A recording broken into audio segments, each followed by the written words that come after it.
అన్నారు కదా return gift ఇస్తానని. తప్పే ఉందండి. చంద్రబాబు ఎన్ని తిట్టేళ్ళాడు ఇక్కడ? అవన్నీ మేము లెక్కలు పెట్టుకున్నావా? అంటే రిటర్న్ గిఫ్ట్ అంటే ఏంటి కేసీఆర్ గారి ఉద్దేశంలో అనేటువంటి ఒక దానికి ఏమన్నా క్లారిటీ ఉందా? మీకు 1000% చెప్తా ఉన్నాను నేను. చంద్రబాబు నాయుడు గారి ఓటమి ఇప్పటికే ఖరారయ్యింది. ఆంధ్రప్రదేశ్ ప్రజలు చాలా క్లియర్గా ఉన్నారు, చాలా చైతన్యవంతమైన ప్రజలు. చంద్రబాబు నాయుడు గారు మమ్మల్ని వచ్చి ఇక్కడ ఓడించాలని ప్రయత్నం చేసినప్పుడు మేమేమి వ్యక్తిగతంగా దుగ్ధ పెట్టుకోలేదు, వ్యక్తిగతంగా బాధపడిపోలేదు కదా. ఎక్కడ తీర్పు చెప్పాలో, ఎక్కడ ప్రజల తీర్పు కోరాలో అక్కడ కోరాం. ప్రజాక్షేత్రంలోకి వెళ్ళాం. చంద్రబాబు నాయుడు గారు జిహెచ్ఎంసీలో కాలికి బల్పం కట్టుకుని తిరిగితే 1 సీట్ వచ్చింది. ఈసారి మొత్తం తెలంగాణ అంతా తిరిగితే 2 సీట్లు వచ్చినాయి. కాబట్టి ఆయనకి ఇక్కడ రాజకీయ జీవితాన్ని ఫినిష్ చేయడమే తెలంగాణలో మేము ఇచ్చిన రిటర్న్ గిఫ్ట్. అంతకంటే ఏమి ఇస్తాం ఆయనకి?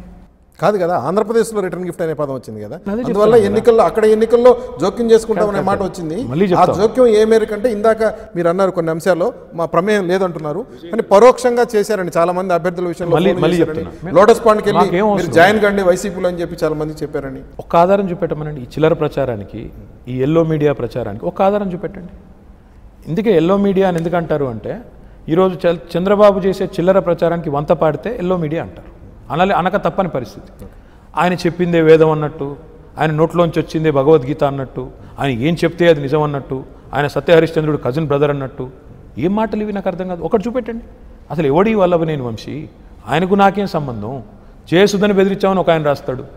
ఏం బెదిరిస్తాం జయసుధ గారిని? మేము పిలిచి అడగండి. ఇష్టం ఉన్నట్టు మాట్లాడడం, ఇష్టం ఉన్నట్టు ప్రచారం చేయడం, లేని సంబంధం అంటగట్టడం. మోడీకి మాకేం సంబంధం అండి?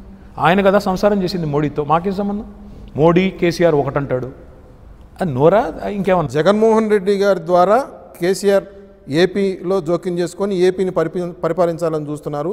ఒకవేళ వైసీపీ అధికారంలోకి వస్తే అటువంటి పరిస్థితి వస్తుంది, చాలా ఇబ్బంది వస్తుంది అనేటువంటి ఒక మాట కూడా పదే పదే సీఎం గారు చంద్రబాబు నాయుడు గారు చెప్తారు. అంటే ఏంటి, చంద్రబాబు నాయుడు తప్ప ఈ దేశంలో ఏపీని ఎవరు పరిపాలించకూడదు, ఆయన ఎంత చండాలం చేసినా, ఎంత గబ్బు చేసినా ఆయనే భరించాలి ప్రజలు, ఇదే ఆయన చెప్పేది నీతి. ఆయన కాకపోతే ఇంకోరు ఎంచుకుంటారు, ఇంకోరు కాకపోతే ఇంకోరు ఎంచుకుంటారు.